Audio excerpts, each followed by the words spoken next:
you're gonna see what we did this weekend because I actually been vlogging it, and so you'll see that we're a little tired. We're a little tired because we did a lot. We've been going out like a lot, so we're like, how do we? It's been a hot second since we podcast. So welcome back.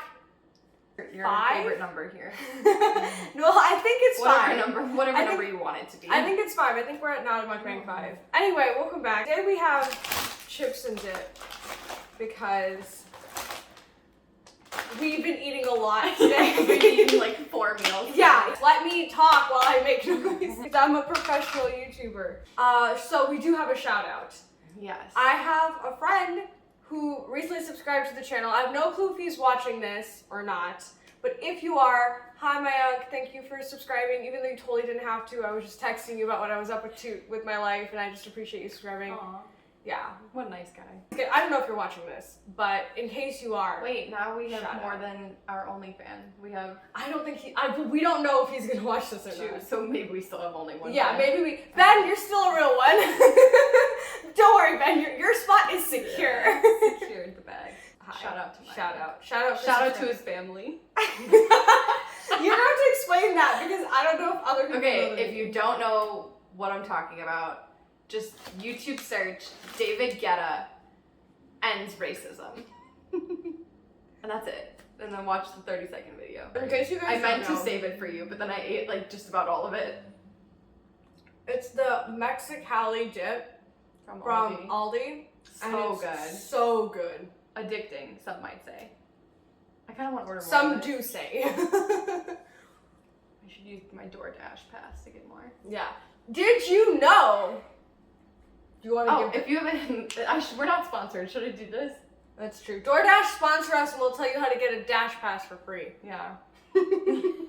Or comment down below, and in our next podcast, we'll tell you how to get a Dash Pass, kind of for free, or at least at a lower rate. We'll hook you up, but you have to comment, like, subscribe. Yeah, you have to do all of that. Click the bell for notifications. Yeah, it's gonna be like full on clickbait. We're doing like, you know how TikTok. Instead of a giveaway, we're gonna give you like life advice, like coupons.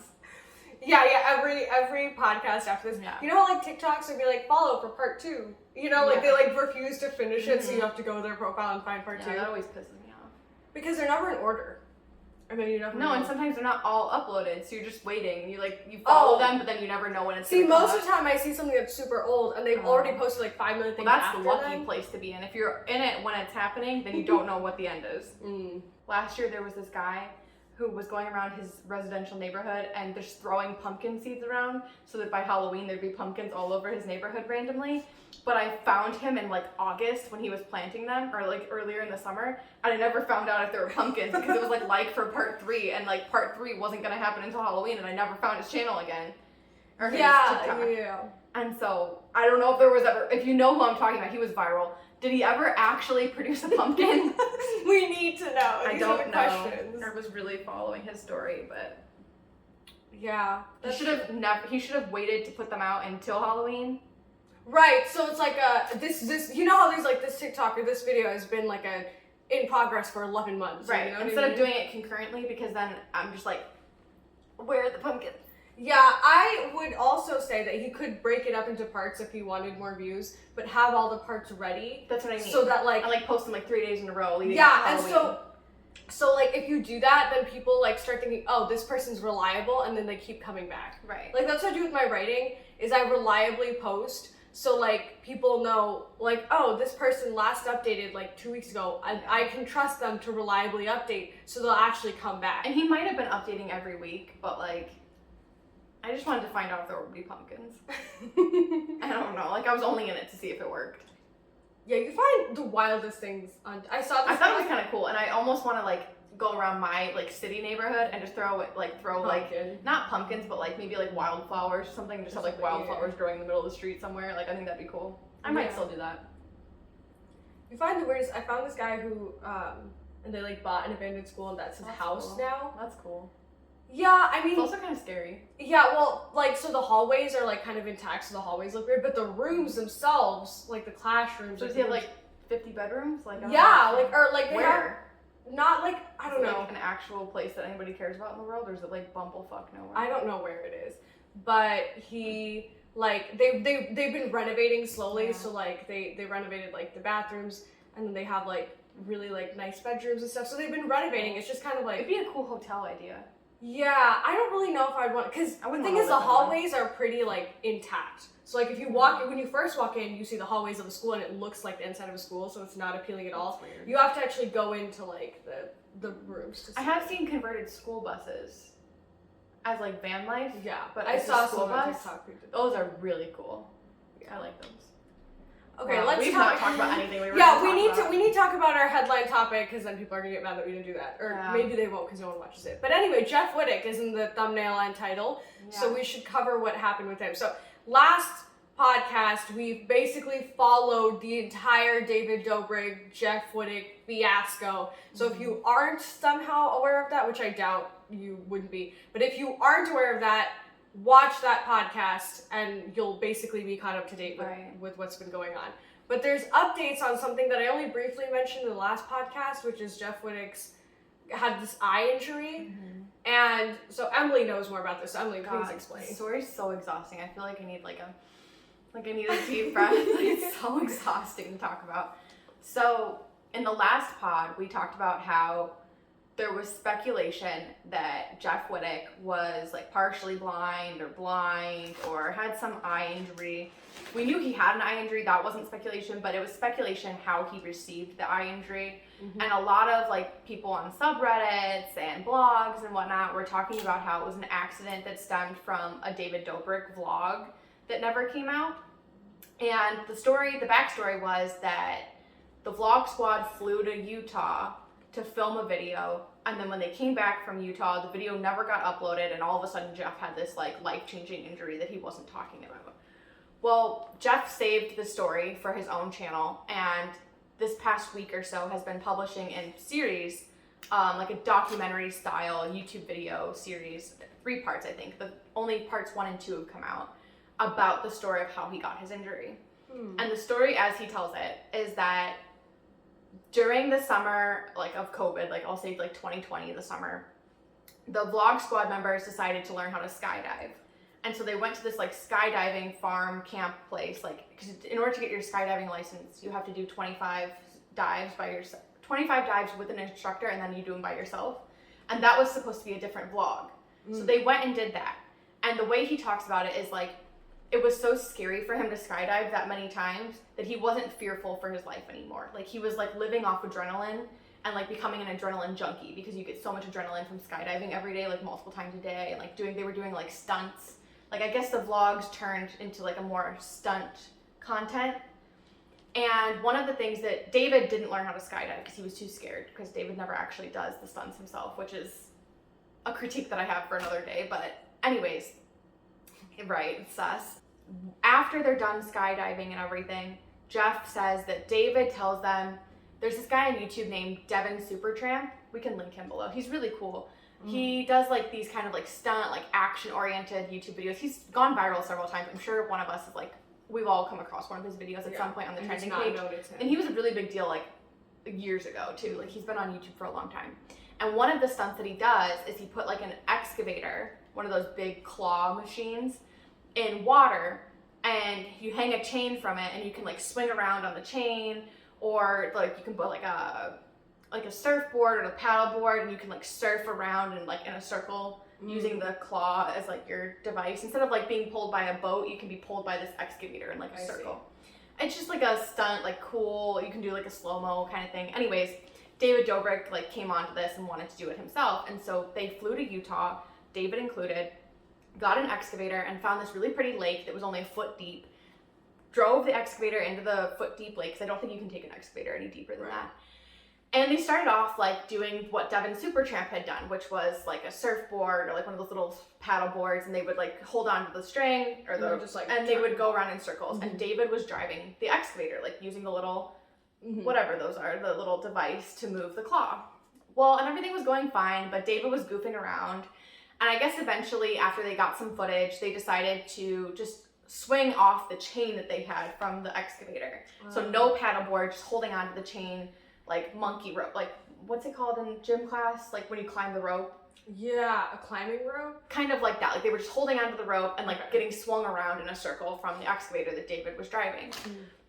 And Corinna Kampf, she's one of the Vlog Squad girls, she's the blonde girl. She started off doing it, and David swung her around too fast, and she actually told him to stop and got off the chain and like took herself down because it was getting dangerous. Like it was very clearly getting dangerous. And Jeff describes it as like he was already adrenaline rush, like he was already like hopped up on adrenaline from all his skydiving the last couple months and like just really like living on the edge of life for like a long time. And so he told David he wanted to do it too.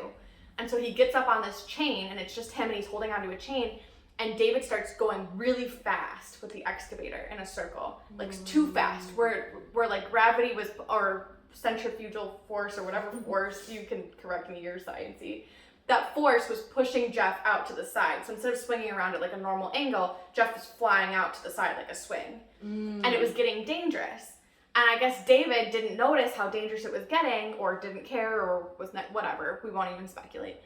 But anyways, David stopped the excavator like sharply, and Jeff collided with it because he was going so fast and swinging so far out. He just hit it like a bug on a windshield. So instead of like slowing it down. Instead of like gradually slowing it down so that forces could like you know equalize and everything, he just boom like this.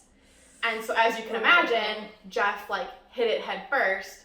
And the only footage that Jeff actually felt comfortable showing in the documentary series thing on his channel is it's his foot caught in the chain and he's hanging upside down, his head's in the water, bleeding.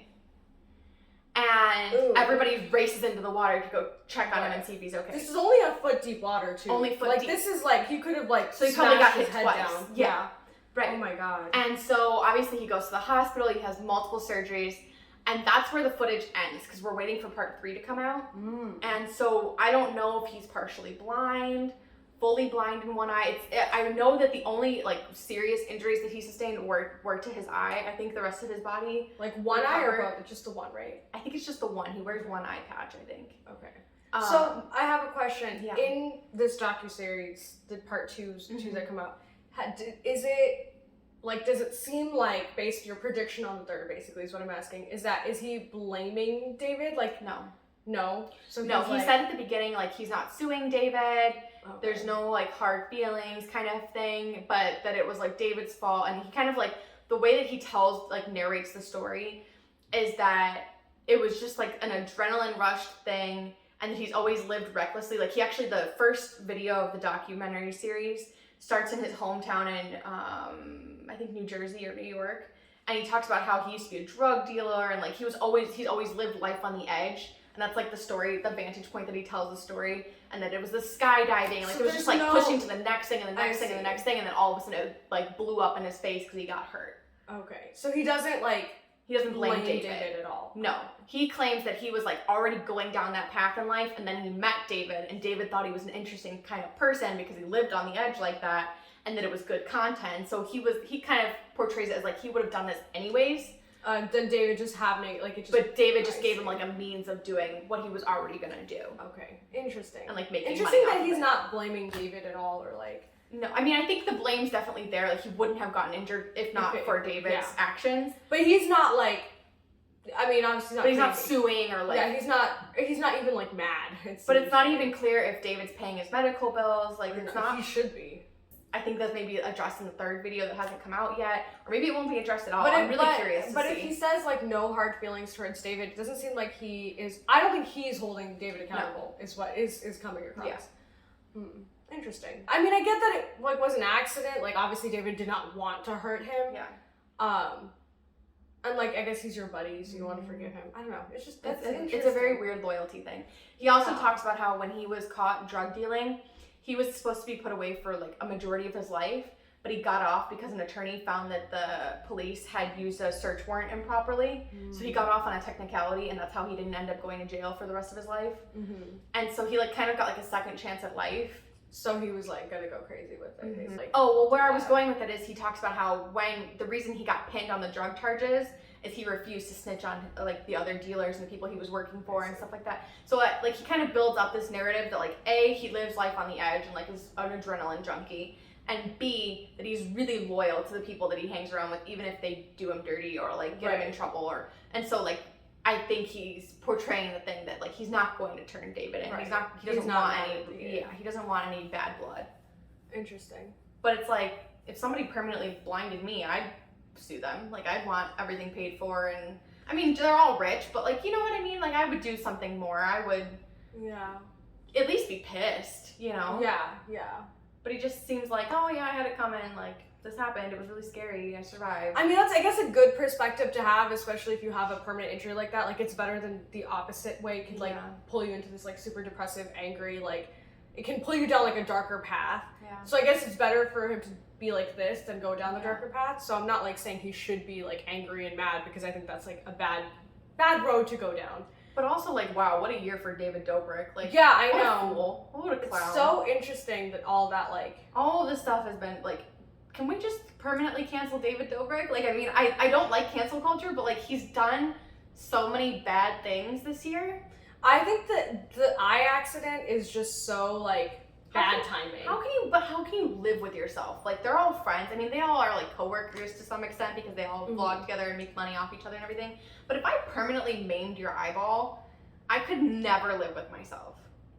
And the other question is, like, normally for those excavators, people who operate those in construction work and stuff like that, they're licensed to do that. They have like permits and like training, and there's a lot that you don't just hop onto machinery, like heavy machinery like that. You have to have the skill point, set. right? Because that's like the whole point of the vlog and the thrill. But like we don't know that David was even legally operating that machinery. Yeah, I don't know. I mean, I guess you can. I doubt he learned how to use an excavator. Yeah, I guess that's not something you can like rent out at Home Depot, unless it is. I don't know. There's certain things you can just rent. Like, you can just rent certain heavy machinery from, like... Sure, but, like, you need some kind of permit or... You know what I mean? Like, there's no way that this was...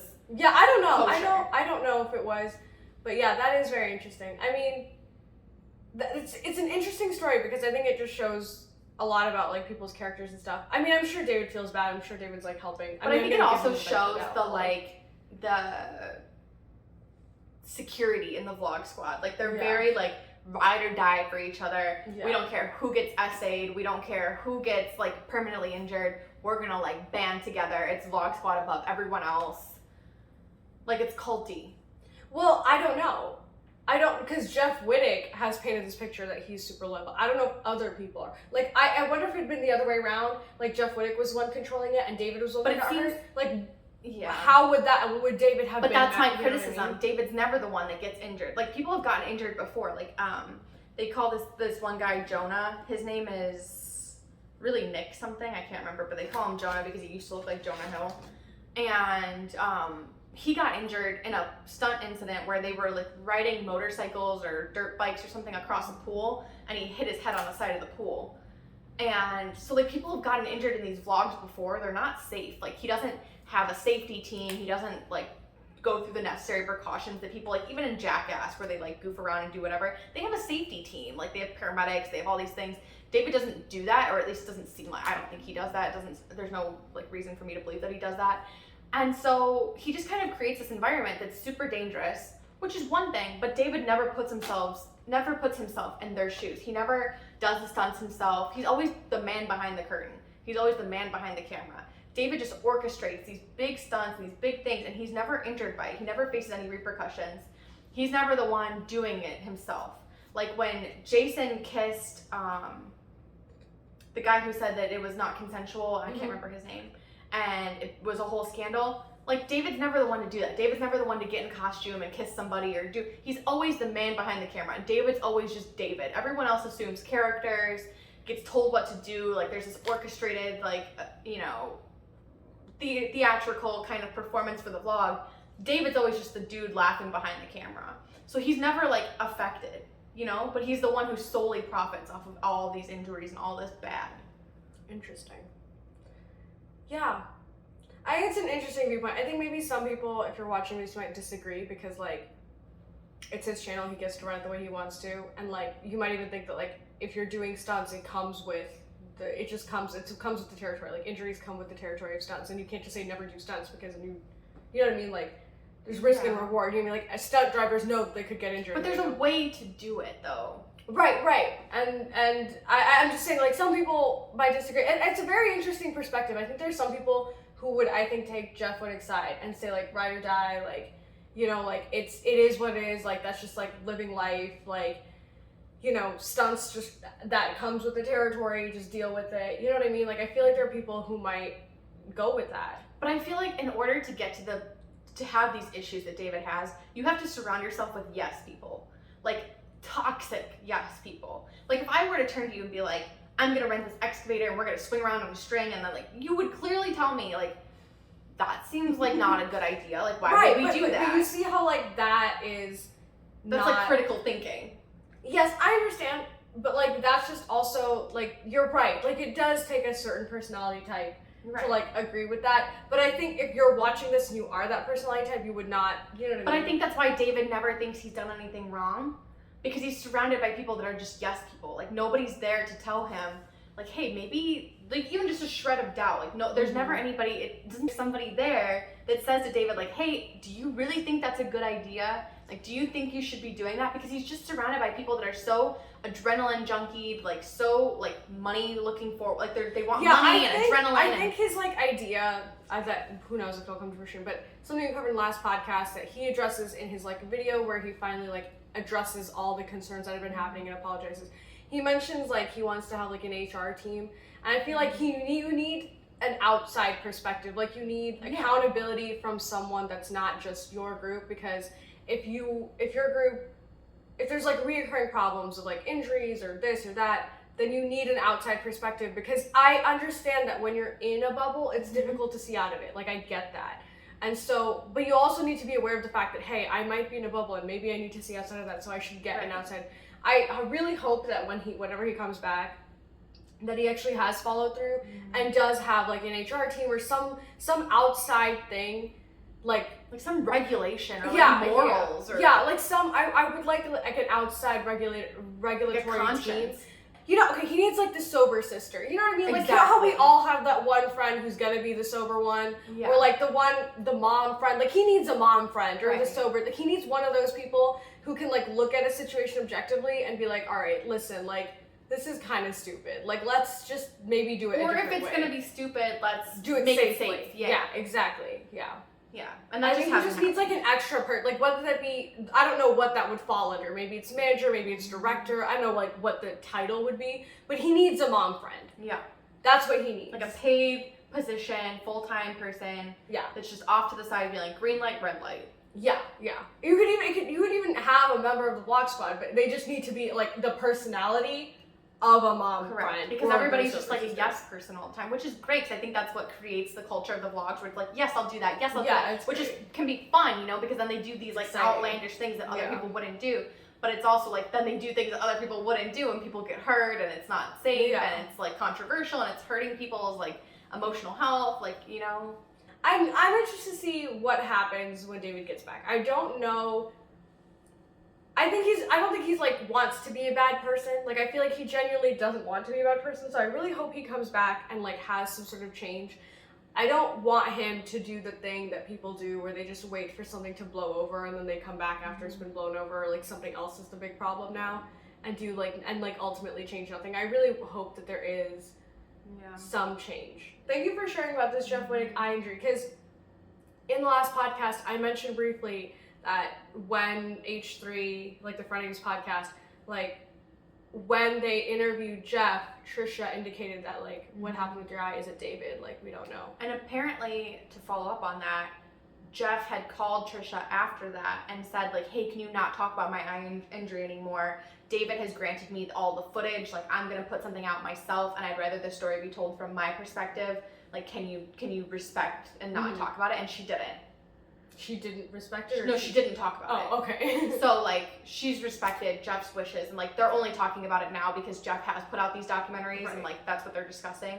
But, so it seems like everybody, including David, has kind of respected that this is Jeff's injury and, like, his story to tell. I'm glad that Trisha didn't continue when he asked her to do that, because I think that's fair. I think if you're the one who got injured, you're the one with the freaking thing, you should be allowed to tell your story. James Charles is also in here.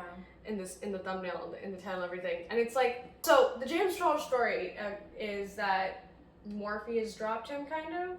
That's the update to the story. That's not the story. I mean, obviously he was like Snapchatting like 16-year-olds and asking for like nude photos and like. Yeah, I guess it started, but I mean, like the whole Tati James thing happened. It blew up, and then like everyone forgot about it. Like, but that wasn't actually harmful to anyone's life. No, I know, but I think that was the first instance that was brought up because she mentioned that one of her money complaints about James was that he was flirting with like people who didn't want to be flirted with or blah blah blah, and that was like he was flirting with men, or he was like forcing straight men to do things with him, like peer pressure or something like that. That didn't want to do things with him because they were straight. Right. So like that's like the first time you hear about it, and then since then there's all these things that keep coming out, and like we haven't been covering it, but also like there's nothing official. Like people come out online and tell it, but like there's been no charges filed, or there's no like. But that doesn't mean it didn't happen. Yeah, no, for sure. There's receipts that it happened. Yeah, exactly. And there's even like proof that James Charles knew how old some of these kids were when he was messaging them explicit photos and things like that.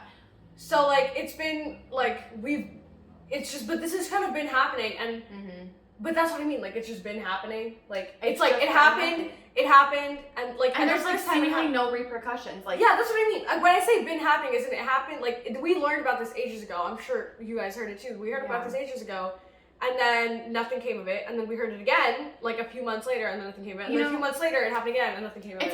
It almost makes me wonder because the David Dobrik thing blew up so much with the girl who claimed she was assaulted.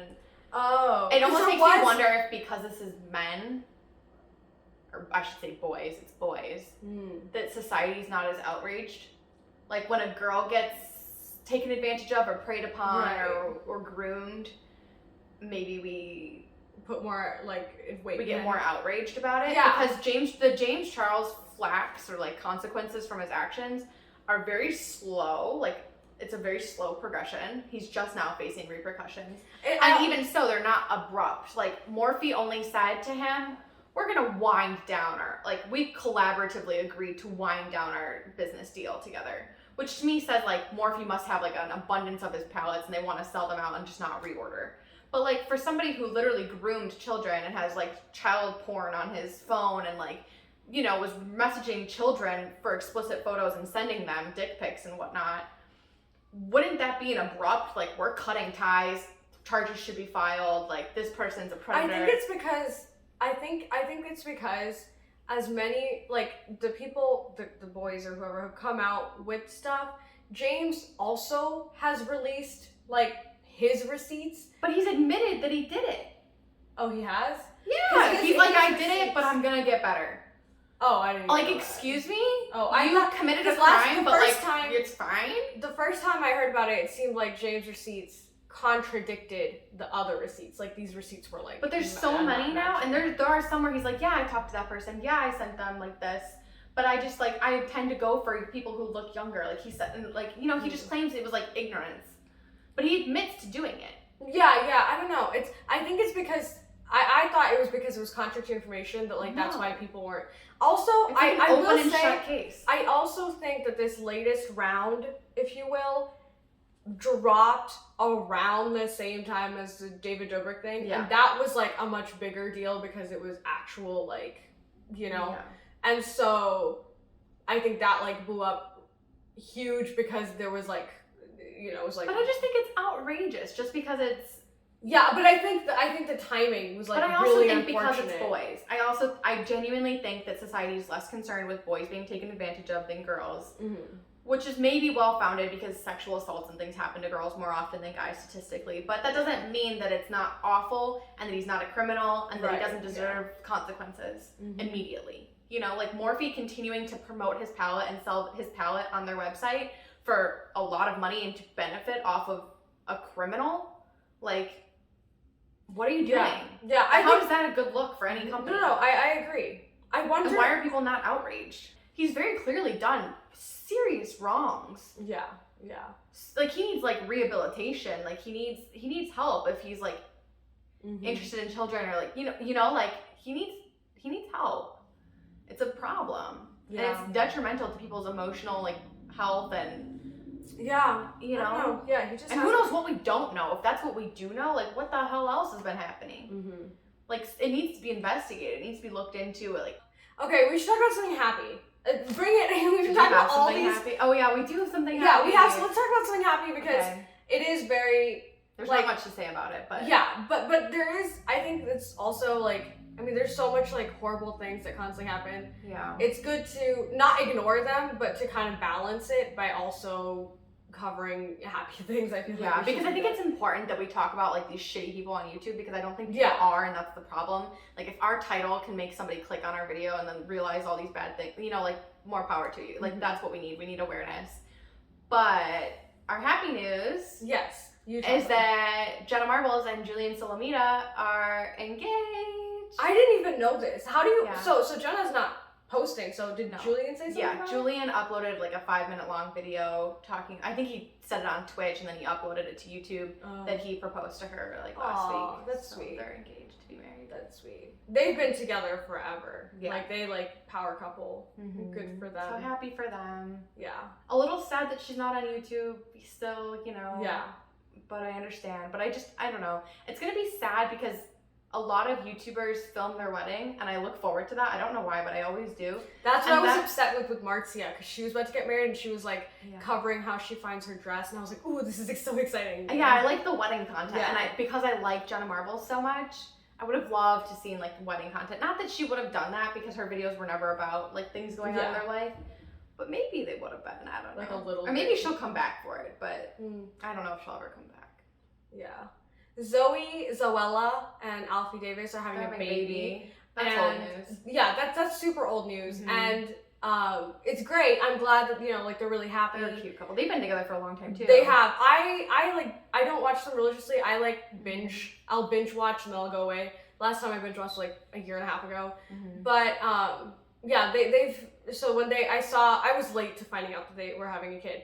But it's super great, but like they're vloggers, so they're gonna vlog the whole like baby process, which is great, but like, can they get married? Because I know for a fact Zoella would like vlog that, and I really want that wedding content. Yeah. Happy news, really happy for Jenna and Julian. That's cute. Imagine having a significant other to marry. Yeah. I wonder if she'll come back. I hope she does. She was one of the good ones. Emily's super tired. It's so obvious. We also we got up kind of early too, 7 something, but that's still like early for a Saturday morning when we went to sleep at like 1 something. Anyways, I'm tired, so we're gonna go. Yeah, we're gonna go to wrap it up. So that'll be it for this week's podcast. I'm trying to do like kind of shorter podcasts. Like my goal is to make about like 30 minutes. So hopefully this one kind of fits that bill. Yeah. And we're trying to cover like specific stories. But thank you guys so much for watching. Thanks for watching. If you liked it, obviously, comment, subscribe, all the stuff that they tell you to do it. We're telling you to do it. If you want. Yeah. If you don't want, I mean, I only have like 13 subscribers. Shout out to my for my 13th subscriber. That was dope. Yep. So, if you want, but they're like, if you want to like bump it up, I'm totally down for that. So you do you, boo. If you like us, subscribe. If you don't, see you next time. Never. That's again. true. That's whatever. true. It's fine. Yeah. I guess that's why I don't really make like clickbaity titles, because I really want people to subscribe if they actually like the content, and I know it's not that great, but Oh, shut up. Anyways, peace and love. See you next time. Bye. Bye.